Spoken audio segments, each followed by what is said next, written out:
Isinagawa ang kick-off ceremony ng Brigada Eskwela sa Coronadal sa Caloocan Elementary School kahapon.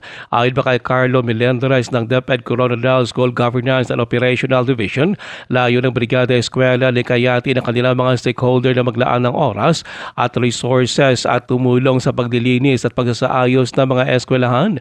Sa pamamagitan nito, ayon pa kay Melendres, ay tiyak ang pagkakaroon ng mga paaralan na ligtas, matatag at handa para sa pagbubukas ng klase sa Hunyo 16. Nakapita sa atin ng eskwelahan until Friday, buli kita, nandito sa atin ng eskwelahan para by Monday, ready na din ang ating mga classrooms para sa ating kabataan, para upisahan dahil ang klase. Si Carlo Melendres ng DepEd Coronadal School Governance and Operational Division. Isinabay din sa pagsisimula ng Brigada Eskwela ang pamimigay ng mga libreng school supplies ng Coronadal LGU sa mga estudyante sa public schools. Ayon pa kay Coronadal Focal Person on Education Lani Rivera, mabibigyan ng school supplies ang higit 50,000 mga estudyante mula Kinder 1 hanggang Senior High School.